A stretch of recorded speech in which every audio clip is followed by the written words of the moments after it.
Bahan-bahannya ada 2 buah cup atau gelas ya teman-teman.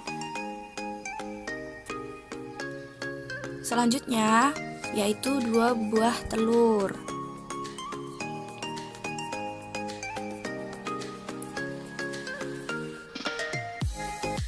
Selanjutnya yaitu garam.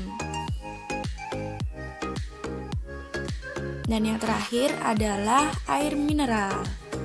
Nah, ini bahan-bahan yang akan kita gunakan untuk eksperimen permainan tenggelam dan terapung. Langsung saja ya teman-teman. Nah, ini 2 buah cup ini akan kita isi air. Kita isi perlahan-lahan ya teman-teman.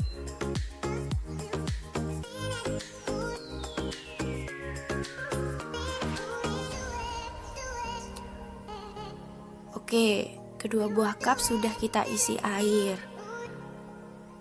Setelah itu kita masukkan telur ini yang pertama di gelas yang pertama.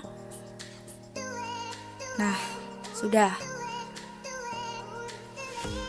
Selanjutnya kita masukkan garam di cup yang kedua atau gelas yang kedua ini.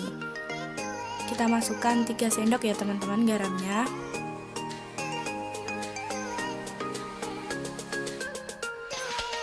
Lalu kita aduk supaya garamnya tercampur dengan air.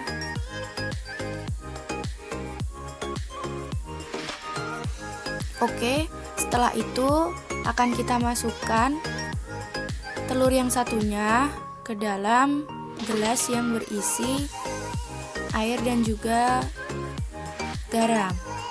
Lalu teman-teman bisa lihat perbedaannya apa di gelas yang pertama dan gelas yang kedua.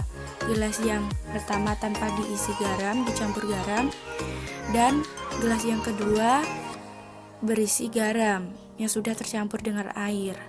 Ternyata hasilnya adalah gelas yang kedua yang berisi air dicampur garam mengapung.